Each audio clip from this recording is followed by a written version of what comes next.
नहीं, नेपाल की क्रांति का या नेपाल में जो विरोध हुआ है, जो तख्तापलट हुई है वहाँ ओली सरकार की, उसका एक बहुत गहरा संदेश है। और इस संदेश सिर्फ नेपाल से ही पैदा नहीं हुआ है, बल्कि आप 3-4 देशों में हुए घटनाक्रम को जोड़ लो, इसको एक साथ क्लब करके देखो।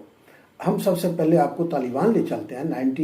2021 में तालिबान ने, जब अमेरिका ने वहाँ से ड्रॉ किया तो तालिबानियों ने कब्जा कर लिया और अशरफ गनी की सरकार को देश छोड़कर भागना पड़ा, खास करके राष्ट्रपति अशरफ गनी को। तो तालिबान ने देश पे फिर से कब्जा किया, और तालिबान का मतलब आप समझते हैं कि ये छात्रों का संगठन होता है। और भले ही वो तालिबानी छात्र नहीं थे, लेकिन युवा हैं। और उसके बाद फिर हम आते हैं बांग्लादेश, उसके बाद हम चलते हैं 2022 के जो श्रीलंका में जो कुछ भी हुआ उस पर चलते हैं। श्रीलंका में आपने क्या देखा? श्रीलंका में राजपक्षे सरकार को 9 अप्रैल को देश छोड़कर भागना पड़ा, राष्ट्रपति को भी और प्रधानमंत्री को भी। दोनों भाई थे, गोटाबाया राजपक्षे और महिंद्रा राजपक्षे। क्यों? क्योंकि उनके खिलाफ, उनके भ्रष्टाचार के खिलाफ, देश को संभाल के नहीं रख पाने के खिलाफ विद्रोह हुआ और उन्हें भागना पड़ा। दोस्तों, क्या आप जानते हैं कि इस आंदोलन की शुरुआत भी 6 युवाओं ने किया था। 6 युवा कौन?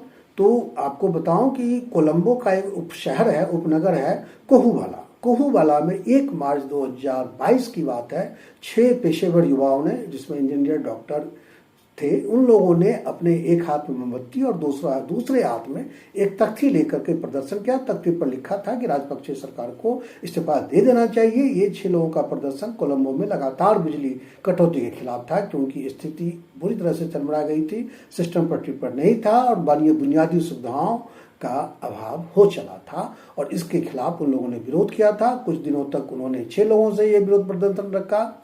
लोग उन पे हंसते रहे और उसके बाद कारवां जुड़ता गया। 6 से 10 हुए, 50 हुए और फिर देखा कि पूरा श्रीलंका उनके साथ खड़ा हो गया। तो ये भी एक तरह से युवाओं का आंदोलन था। फिर हम चलते हैं बांग्लादेश, जो पिछले साल वहाँ 5 अगस्त 2024 को शेख हसीना सरकार की तख्तापलट हुई। 40 मिनट के अंदर शेख हसीना को बांग्लादेश छोड़ करके भारत में आकर शरण लेनी पड़ी। यहाँ का जो आंदोलन था, विरोध प्रदर्शन था, वो भी युवाओं के हाथ में था, खाटे रूप से, क्योंकि इस आंदोलन को छात्रों ने ही शुरू किया था और छात्रों ने ही अंजाम तक पहुंचाया था। छात्र वहाँ बांग्लादेश क्रांति के मुक्ति के लिए जो स्वतंत्रता सेनानी जिनको कहा गया है बांग्लादेश में, उनके बच्चों को जो आरक्षण दिया गया था, उसके खिलाफ ये आंदोलन शुरू हुआ था। और उसका परिणाम शेख हसीना को अपनी कुर्सी छोड़कर दूसरे देश में, भारत में शरण लेकर उसका परिणाम उनको भुगतना पड़ा।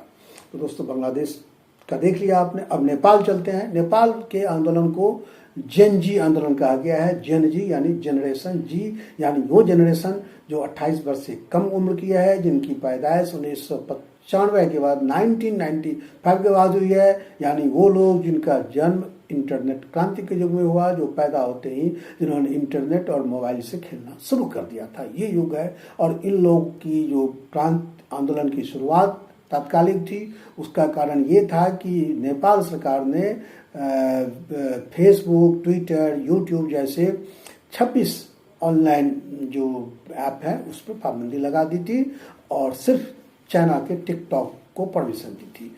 क्यों पाबंदी लगाई थी, इसकी एक वाजिब वजह भी है। ये अलग बात है कि सरकार अपने युवाओं को कन्विंस नहीं कर पाई इस बात में, लेकिन आंदोलन की शुरुआत इसी को लेकर हुई। बाद में आंदोलन करने वाले युवाओं ने बताया कि मैं सिर्फ इसके लिए आंदोलन नहीं कर रहा हूँ, मैं भ्रष्टाचार के खिलाफ आंदोलन कर रहा हूँ। KP शर्मा ओली की सरकार भ्रष्टाचार में डूबी हुई है, इसलिए हमारा उनको गद्दी से हटाना हमारा मकसद है।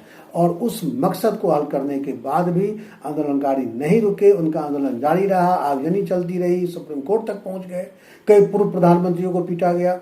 तो अगर KP शर्मा ओली भ्रष्टाचारी हैं तो फिर उनके जो पहले के प्रधानमंत्री थे उनके खिलाफ क्यों हिंसक कार्रवाई हुई। तो कुल मिलाकर के ये युवा आंदोलन था। और मेरा कहने का मतलब ये है कि पिछले 3-4 सालों में खासकर दक्षिण एशिया के देशों में जो कुछ भी हुआ है उसका नेतृत्व युवा ने किया है। दोस्तों, यही इस आंदोलन का एक गहरा संदेश है, क्योंकि युवा वर्ग के हाथों में पहली बार विरोध का नेतृत्व आया है। हम शुरू से ले चलते हैं आपको। ये चाहे 1775 की अमेरिका की क्रांति हो, 1775 की अमेरिकी क्रांति हो, या फिर आपका 1789 1789 में फ्रांसीसी क्रांति हो, चाहे फिर भारत में 1885 के बाद कांग्रेस के नेतृत्व में लड़ा गया आज़ादी की लड़ाई हो। हर क्रांति में हर जगह मिडिल क्लास ने अपनी महत्वपूर्ण भूमिका निभाई। अमेरिका क्रांति में बुद्धिजीवियों ने, वकीलों ने, शिक्षकों ने, फिर डॉक्टरों ने, इंजीनियरों की भूमिका थी। फ्रांसीसी क्रांति में भी इन्हीं मध्यम वर्ग की भूमिका थी, और भारत की क्रांति में भी इन्हीं वकील, शिक्षक, डॉक्टर, इंजीनियर, साहित्यकार, कवि, इनकी भूमिका थी। यानी हमेशा क्रांति का नेतृत्व मिडिल क्लास ने किया।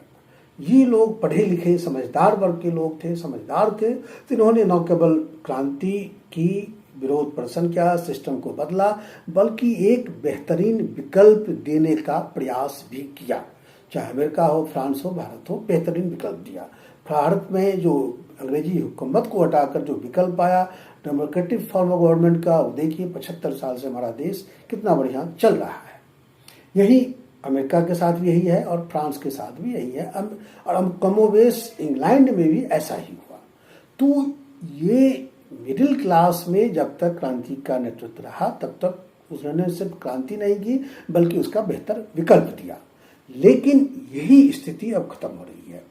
बीच में क्या हुआ, दुनिया ने समझा, दुनिया में जो न्यू ऑर्डर बना, उनकी उस सिस्टम के लोगों ने समझा कि ये मिडिल क्लास पैदाइशी रूप से क्रांतिकारी होते हैं, क्योंकि इनको अपनी रोजी रोटी चलाने के लिए न तो सरकार पर निर्भर रहना पड़ता है, न तो जनता पर निर्भर रहना पड़ता है।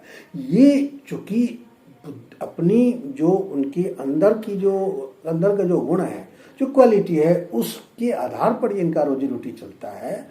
तो इनके पास इतना वक्त होता है कि ये समाज के बीच में बैठे और बगैर किसी से डरे, बगैर किसी से प्रभावित उस सिस्टम की खामियों को, और अगर खूबी है तो उसको जनता को उसको लेकर के मोटिवेट करें। अगर गलत हो रहा है तो जनता को पता है कि गलत हो रहा है, इसको बदलने की जरूरत है। सही हो रहा है तो जनता को पता है कि सही हो रहा है, इसको हमें समर्थन करना चाहिए। ऐसा ही चलता रहा, और इसलिए आप देखेंगे कि फिर 1950 के दशक के बाद जो सिस्टम बना, चूंकि मध्यम वर्ग ने ये सिस्टम बनाया था, तो उन्होंने एक बेहतरीन विकल्प भी दिया। इसलिए एक 2-4 कंट्री को छोड़कर पूरी दुनिया में ये सिस्टम चल रहा है। लेकिन अब जो हुआ है, इस सिस्टम में जब खामी आती गई, पहले क्या था, इस मिडिल क्लास, तो इन लोगों ने समझा, नए सिस्टम वालों ने समझा कि इन लोगों को ऐसा उलझाओ कि ये जो है जनता को मोटिवेट नहीं कर पाए। इसलिए तरह तरह के बहानों से स्कूल में एडमिशन के नाम पर, गैस सिलेंडर बुक करवाने के नाम पर, बिजली का बिल जमा करने के नाम पर, बच्चों का दाखिला के नाम पर, बच्चों को कम्पिटिटिव एग्जाम में ले जाने के नाम पर, महाविद्यालय में बच्चों की परीक्षा दिलवाने के नाम पर, हॉस्पिटल के नाम पर, हर जगह इनको उलझा दिया गया। और इस मिडिल क्लास के पास अब इतना टाइम नहीं बचा है कि वो जनता के बीच बैठे, उनको मोटिवेट करे। अगर कुछ अच्छा हो रहा है तो बताए कि अच्छा हो रहा है, बुरा हो रहा है तो बताए कि नहीं गलत हो रहा है।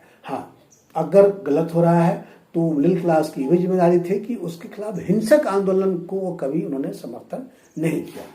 अब चूंकि मिडिल क्लास अपने आप में उलझ गया, उसके पास टाइम नहीं है कि वो जनता को मोटिवेट करे सही कार्यों के लिए, तो अब ये काम युवाओं ने अपने हाथ में ले लिया है। और ये जो पिछले 3-4 देशों में, जो पिछले कुछ सालों में जो 3-4 देशों में, खासकर साउथ एशिया के देशों में हुआ है, ये जेनजी की जो क्रांति है, उसकी सबसे बड़ी जो एक खामी ये है कि वो बेहतर, उनके पास नेतृत्व, उनके पास विरोध तो है, लेकिन विरोध के बाद विकल्प नहीं है। एक अच्छा विकल्प क्या हो सकता है?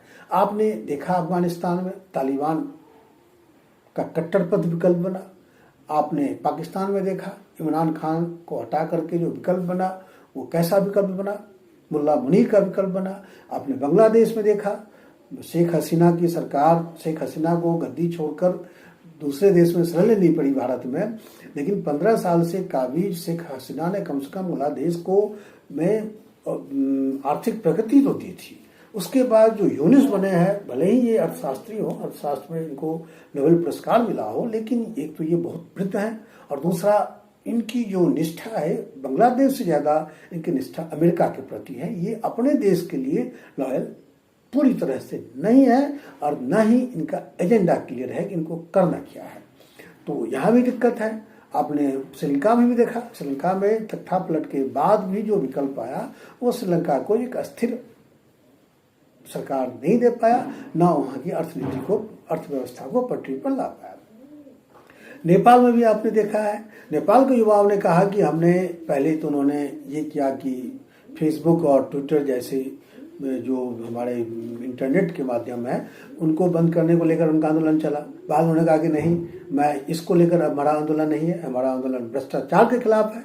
तो भाई जब भ्रष्टाचार के खिलाफ तुम्हारा आंदोलन था तो फिर तुमने उस व्यक्ति को जेल तोड़कर बाहर क्यों निकाला? बालेन साहब से मेरा मतलब है जो भ्रष्टाचार के आरोप में ही जेल में बंद थे।